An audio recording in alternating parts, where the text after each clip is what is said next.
Hello there, David.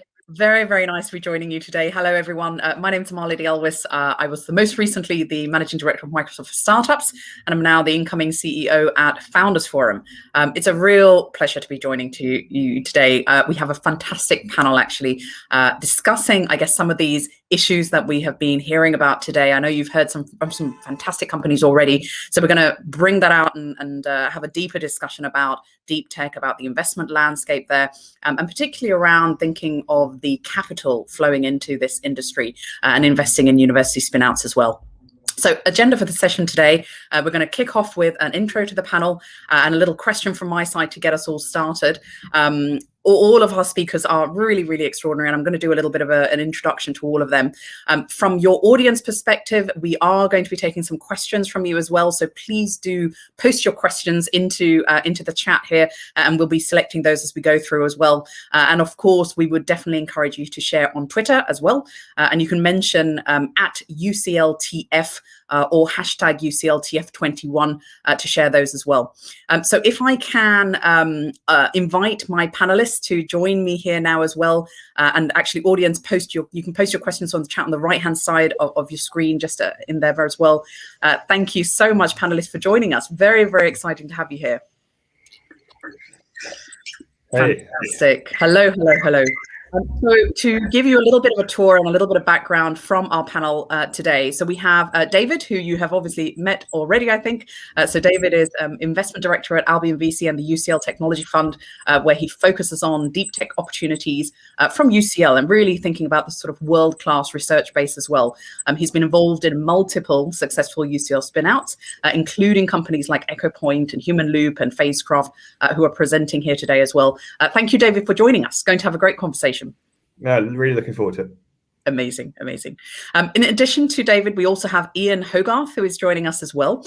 So Ian, I can't see you there. Can I see you on screen? Can you hear me okay? I can hear you great. Yeah, I've just got my toddler on my lap for the next 5 minutes. And then I know who will be getting the particularly poignant comments from then. I think will be coming from your toddler there. Amazing. Well, Ian, thank you so much for joining. So Ian is actually the visiting professor of practice at the UCL Institute for Innovation and Public Purpose, the IIPP. He's also an entrepreneur, investor, and writer.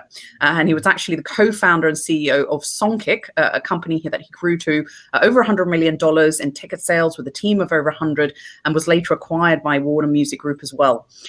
Ian's the co-author of the State of AI report, now in its third year. And I've actually had a read of it as well, Ian. Very, very interesting reading. I would definitely recommend it to anyone who's interested in learning a bit more about the AI industry, obviously, and the ecosystem as a whole, which discusses the latest technological breakthroughs and capabilities within AI and thinking about sort of the industry trends, talents, policies, predictions, all of these things as well.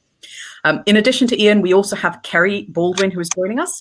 Welcome, Kerry. Very nice to have you joining us today. So Kerry is the managing partner and co-founder of IQ Capital Partners, a Cambridge and London-based early-stage deep tech fund, as well as, I believe we're hot off the press on this, aren't we, Kerry? The newly announced chair of the BBCA, so the British Private Equity and Venture Capital Association. Congratulations, by the way. So Kerry is also a fellow in entrepreneurship at the University of Cambridge at Judge Business School. She has over 20 years venture capital experience, and much of that investing in deep tech. And has had a number of high-profile exits, including to companies like Oracle, Google, Apple, and several IPOs through a variety of funds as well. Welcome, Kerry. Lovely to have you joining us today. And then last but not least by any means, we have Mish Mashkautsan, who's joining us as well. Hello, Mish. Lovely to have you joining us today. Mish is general partner at both LocalGlobe, a London-based seed VC fund, as well as at Latitude, their sister fund, which is a growth stage fund as well. So he's an alumni of Israel's top military program for R&D leadership. And then Mish spent over a decade actually in the defense community and in government, working on key challenges across domains in which technology was central. So really thinking about what are the threats, as a catalyst or as an enabler in that. His last role, he actually served for 4 years as Chief of Staff at the National Cyber Bureau in the Prime Minister's office as well. Welcome, Mish. Lovely to have you joining us today. So we have, I think, hopefully a little bit of a taster there of what an illustrious panel we have joining. We're going to kick off, as I said, with a few questions to each of them to get us in the discussion as well. And maybe if I can go to you, David, to kick us off and give us a little bit more about that landscape. So the fund has been investing in Deeptech now for a few years, right? So you announced your first close of your 100 million target fund, number 2 last year. In your first fund, you made 45 investments, including 27 that became spin-out companies and programs intended for licensing.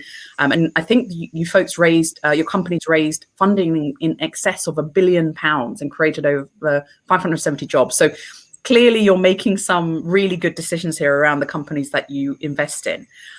Could you tell me a little bit more about it? Why did UCL and Albion decide to set up this fund, and why is Deeptech in all its sort of various forms, from biotech all the way through to quantum computing, an area worth focusing on for universities and investors? Sure. Well, thank you, Amali, for that. I'd say, UCL is an enormously powerful university, top 10 in the world by many of the rankings, super applied research. You've got things like DeepMind, which is coming out of the heart of UCL. It's obvious that there's an enormous amount of valuable research, innovation, and IP being created at UCL. But at the same time, deep tech and building deep tech and early stage companies is really difficult. Like, the journey for deep tech companies is complicated, it's non-linear, and particularly at the university level, it's very early stage. It's not obvious often how those opportunities are going to form into companies, are going to form into value propositions. And actually, historically, there's not been a huge amount of investors, not been a large pool of investors trying to invest in this kind of companies. So it's been quite hard for founders in the universities to get off the launch pad. And we saw an opportunity to work deep within UCL to form a really strong partnership with the university, and get alongside the commercialization team at the university and the academics themselves, right at the start of that journey, to map out what would value creation look like, and importantly, to put a financing strategy alongside it. Because actually getting stuff financed in the deep tech world is not simple. There are not hundreds and hundreds of investors who want to finance really risky deep tech opportunities. And so we thought, by doing that, by putting those skill sets together right at the start of the journey, we could see some really exciting opportunities being created that perhaps otherwise wouldn't quite emerge. And I'm going to give you a very quick example of where we've done that. So EchoPoint, one of the great companies you're going to hear from very shortly, a fabulous team. When we first saw them, they had this incredible capability they built, but they weren't quite sure what use case they were going to take it forward with, what were the right, where they could create the most value from that technology. And so we were able to get alongside them, fund some experts to come in and work with them to develop the vision for that technology and turn it into a product and go after an application. And from then on, they've just gone from strength to strength, and they've grown the team, raised millions of pounds of capital, are very close to getting their technology actually on trials with real human patients, and making a real difference in a really interesting area. So that sort of demonstrates the power of having both the capital and the sort of venture expertise alongside the commercialization expertise of the universities and the research prowess, all lined up at the start of the journey. So that's why we started it. Why get into it? I mean, there's a huge amount of value in our universities in the UK. I think it's massively undertapped. But you've got to be patient. You've got to be able to go for the long term. You've got to be able to hold on when the journey is not linear. And you've got a great example. At the moment, you've got Oxford Nanopore. Has not been a particularly straightforward journey from 0 to 7 billion or whatever they might IPO at. It's gone through a few bumps and has required patient capital, but it was there. That value was sitting in a university and there to be exploited, and it required the right kind of investors to get alongside and make it happen. So we just want to do more and more of that. Yeah, and I think that point, David, which you mentioned around, this does require a different type of investor. And I guess, thinking about especially that journey to commercialization, and I'll bring in, I think, some of our other speakers. Please feel free to sort of jump in as well. I know our investors here today will share a little bit more about that, that specialist insight needed to this different type of company building. And I think, making that bridge between the sort of the university landscape into the commercial landscape. that relationship between sort of UCL and Albion must offer a really perfect opportunity to kind of do that translation part and get the best out of both sides of that. Yeah, absolutely. And the really nice thing is that, we also get to bring in the best deep tech investors around. I think all of the panelists today have invested alongside us in the UCL Technology Fund. And so it's just brilliant to be able to sort of bring in such great knowledge and the right investors for these kind of opportunities. Yeah. And I guess maybe bridging there, and I'd like to pull in maybe sort of Ian at this point. Ian, I guess you've written quite extensively around the sort of the AI and ML landscape, which I know is obviously a cornerstone of many deep tech ventures. I heard a quote recently which was talking about what that deep tech was a critical part of the government's post-Brexit ambition for the UK to become a global science superpower, right? And this is a pretty bold ambition, right? This is on a global scale. This is really thinking about, to David's point, that intellectual capital that we have, and really making sure that we take advantage of that and help those individuals to sort of build these amazing companies which are commercial and globally applicable. What do you see as far as the sort of the future planning around this? Where are we particularly strong? And from your sort of oversight of, I guess, the wider industry, where do you think that we still need to address? Where are our challenges? So I think that in general, I think European deep tech is incredibly well positioned right now. Yeah. I think a good example of this is to think about what Daniel Ek is doing, right? Mm-hmm. So, he's basically said, I've built a $50 billion consumer internet company. I've got loads of money, got loads of experience. What do I want to do? I want to fund like green steel and next generation batteries. And I want to put billions of dollars to work into deep tech, right? And so I think that, when you think about climate change, when you think about sort of other big structural, healthcare, there's these massive challenges that basically deep tech addresses in really fundamental ways. I think the pandemic has kind of only brought more of a spotlight onto that. And so I think we're in a really interesting place where Europe's always had the talent. It's now having the capital. The capital is basically here. If I look across the companies I invest in, there's more and more capital coming in. And I think that the final missing ingredient is a kind of a combination of ambition and mentorship. And I think that's what the sort of the missing leg of the stool, if you like, and that's starting to come. So the idea that, someone like Daniel would, put hours a week into supporting a green steel company is the kind of ambition mentorship piece that has sort of been a bit missing. And obviously, smaller fry like myself try to do my bit as well in terms of sort of supporting the next generation. But I think we're at a really exciting inflection point where I think that deep tech is going to be arguably the most exciting category of investment in Europe in the next decade. And I think building on that, your point around sort of ambition and mentorship, I think 100% agree that's really key. And I guess maybe sort of going back to David and pulling this in a little bit further there as well, when we're thinking about, becoming an entrepreneur, I guess this isn't traditionally maybe a dialogue which we have maybe had in universities effectively. So I guess this is something which, again, through the fund, through the conversations that you're having, and through all of the investors here today who are having those conversations with founders, both being able to share their experience from a funding perspective, but also us now having a maturing ecosystem where we have other former entrepreneurs who can share their experiences. That must be a really valuable part of that equation. And how do we get that mentorship in and that advice and that ambition built in and allowing people to see that opportunity? Yeah, absolutely. I mean, Ian is being modest here. He's doing that within our own portfolio himself as chairman of Phasecraft. He's coming in and helping grow, do that mentorship with the founders of Phasecraft as well. So we're really keen to see that happen more across the portfolio, and we need more people like Ian and other people in the ecosystem to come and do that mentorship for our next generation of academic entrepreneurs. Yeah. No, I can imagine. And maybe, I guess, and other speakers, feel free to sort of jump in here. Do you feel that are we thinking about us from the UK perspective, and I guess from the European landscape and the global perspective? And I think you mentioned there, Ian, our viewing on the global scale. Are we seen as being experts in these areas? Do you think, is there profile building that we need to further develop here, or do you think our companies are sort of speaking for themselves at the moment? I would say the companies are speaking for themselves, whether it's DeepMind, GraphCore, Oxford Nanopore, Arm. Clearly it's happened, right? There are these companies you can point to and sort of say there are these industry defining companies. I think what's challenging is that, if you think about consumer internet or like even enterprise SaaS, right? Like I'm an investor in Hopin, which is, a fast growing startup in Europe at the moment. At the moment they started to get some traction, they started to receive term sheets from every who's who investor in Silicon Valley, right? Every round was competed over by global capital, right? Because at some level, when it starts to work, it really looks like it's something that most, sophisticated investors can look at and know how to invest in. They're like, well, the net retention is this, and the word of mouth growth of this, and like there's the same metrics for SaaS or for consumer internet.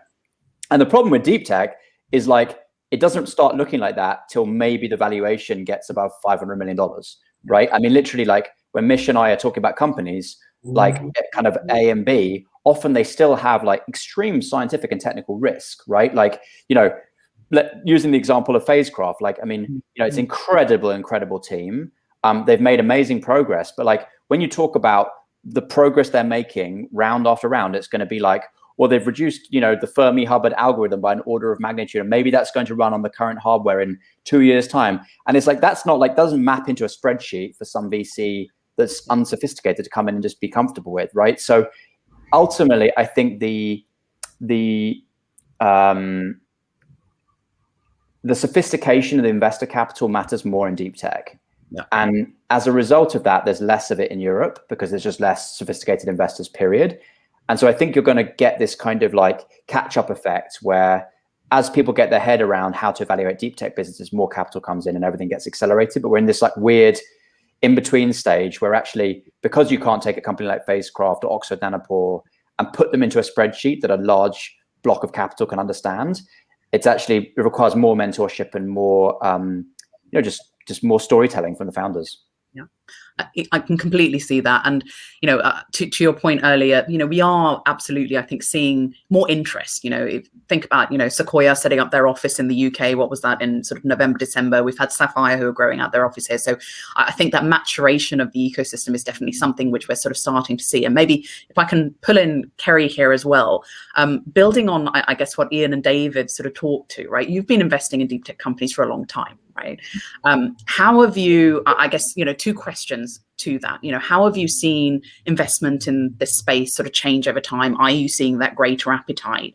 And I guess part B of that, and this goes to that sort of maturing of the market and the greater support needed as far as deep tech companies taking longer to commercialize, taking longer to generate revenues.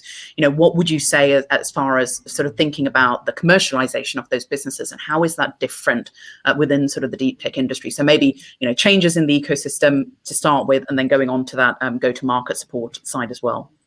Yeah, so changes in the ecosystem since I started investing back in the late 90s, quite a few.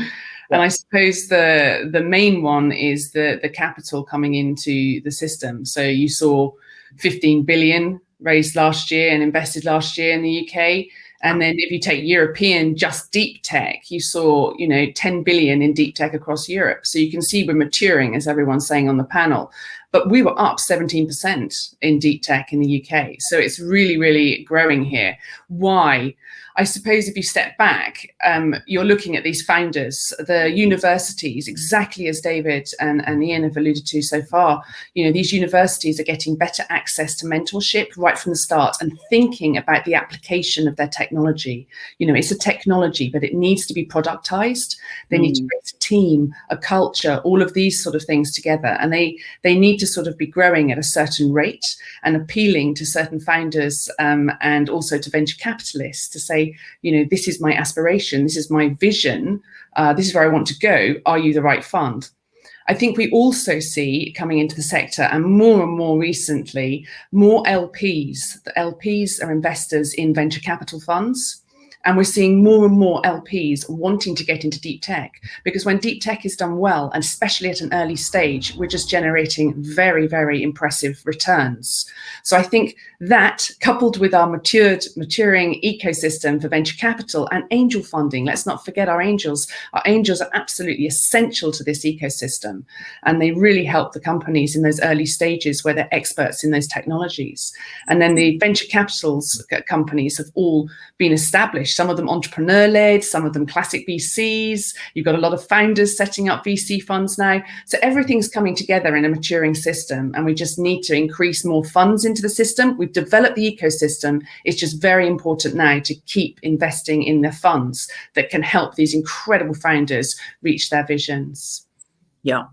And I think your point around sort of, the founders coming back in to become funders themselves, I think that's such a critical part of it. And I know that it's almost that combination between those former entrepreneurs, to the points raised earlier, who are mentoring, supporting, helping these founders and future sort of founders to find their way, but also thinking about, I guess, how the VC community, so individuals such as yourselves, are helping these companies. And I guess, building on that point around that go-to-market support, we may be finding that, I guess, thinking about these companies where you have fantastic technology, we can also have a situation where they may not always have, I guess, that commercial acumen. And I think, to the point which was raised earlier, sometimes they have invented something and they're not even sure what the commercial applications are, and what are the kinds of things that you do and you think about with the companies that you support to help them to commercialize, to help them to sort of grow their businesses?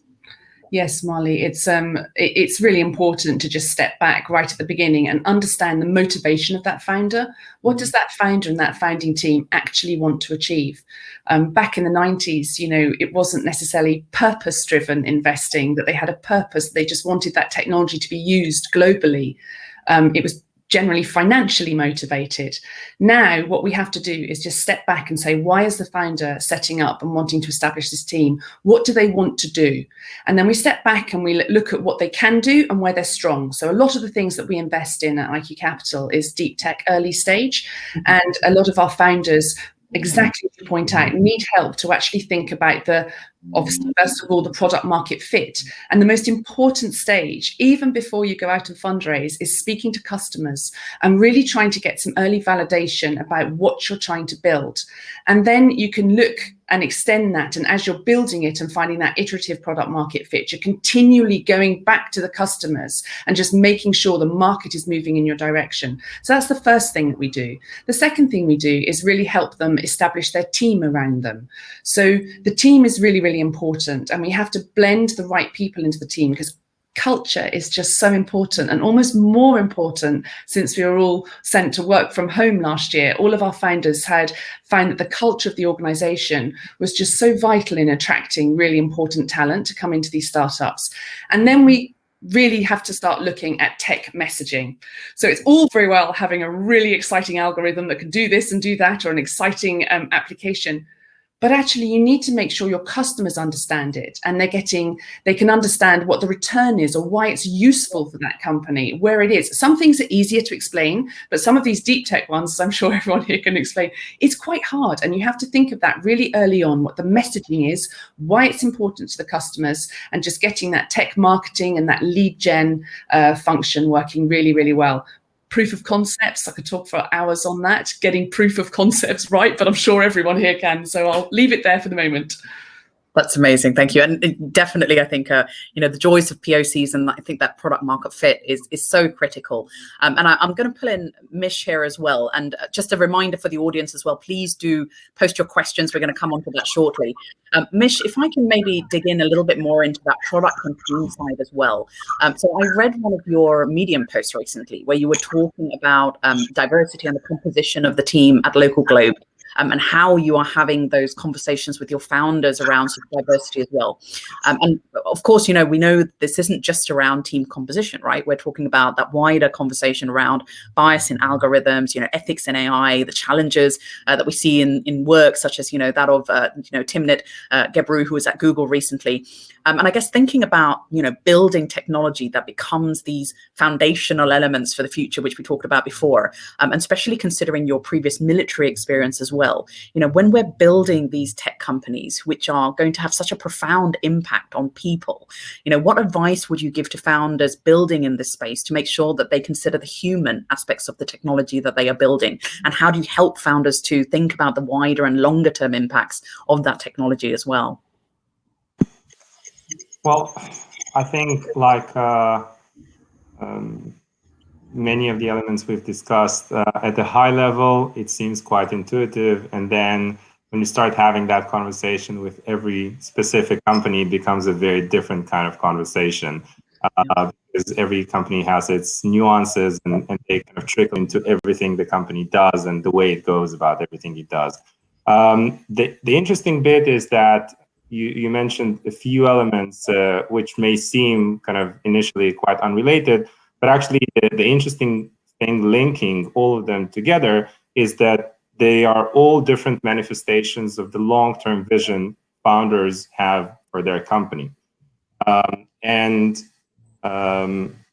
specifically how they think about building or baking those into the DNA of the company from the very early days to make sure that the company is indeed on the right path to get there. Now, in terms of our conversation with founders about these topics, I think, it's quite well known and it's quite typical to have a conversation with founders about the mission when you're having those pre-investment, post-investment conversation. I think, as Kerry mentioned, purpose is definitely much more front of mind to everyone these days. And so inevitably you do have that conversation about mission.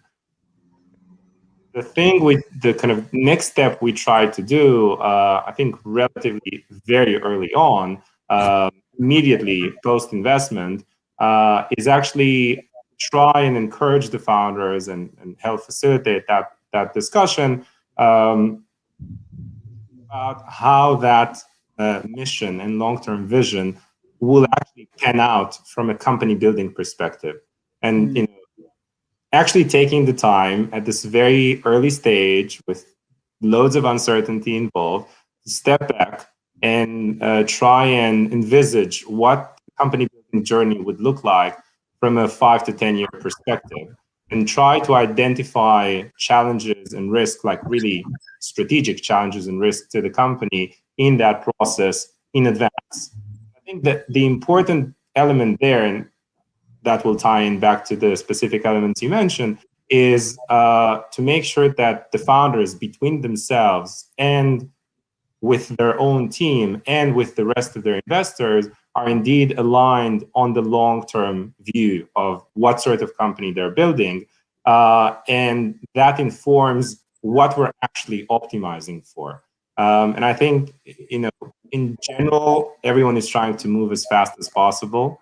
And so it's very easy to kind of get dragged to optimizing for short-term gains, things that kind of, make you feel better, instill confidence, seem to be kind of de-risking elements for the company.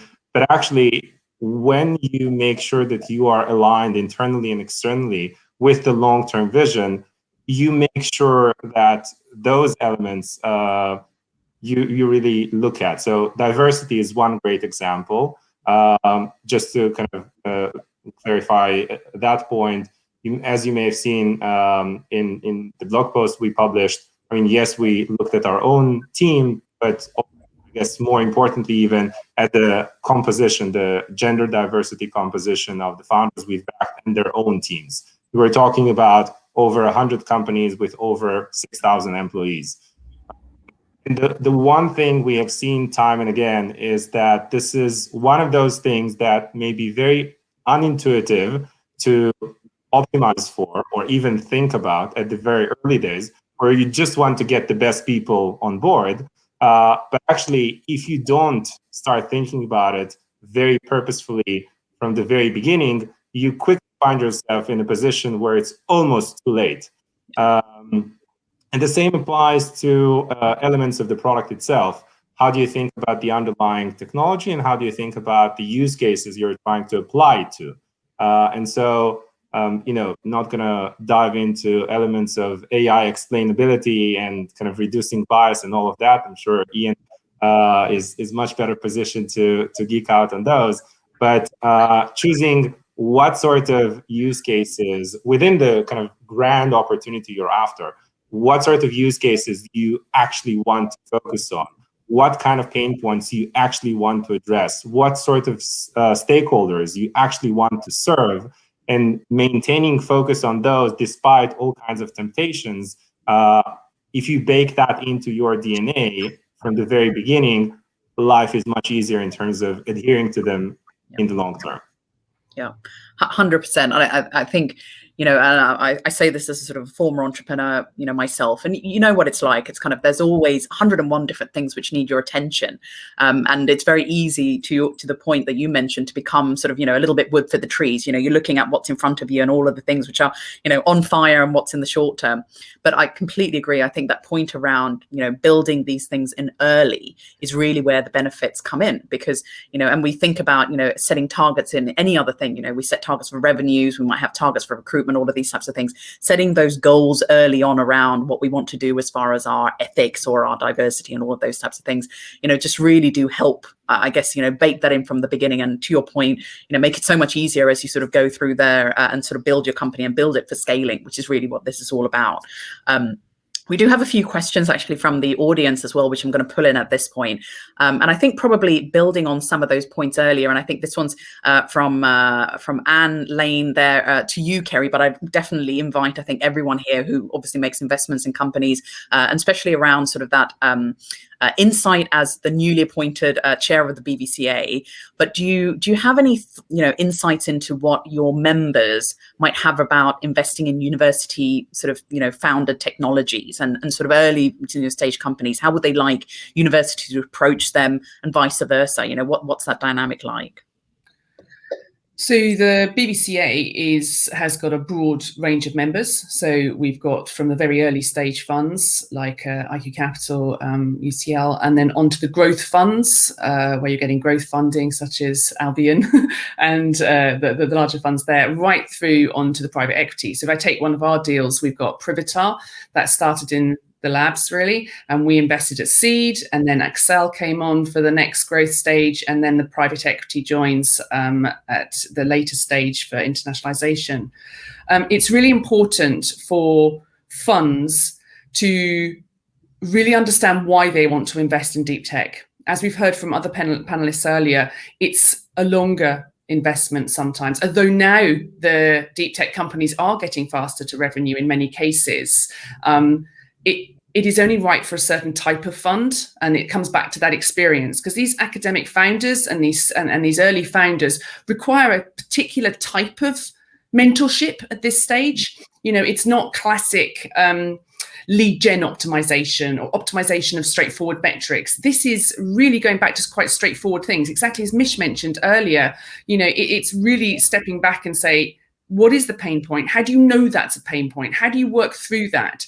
And these are really, really important steps. And I think that's why we have a really strong ecosystem of seed funds in the ecosystem. And we will see other funds trying to come in as early as we often take investments.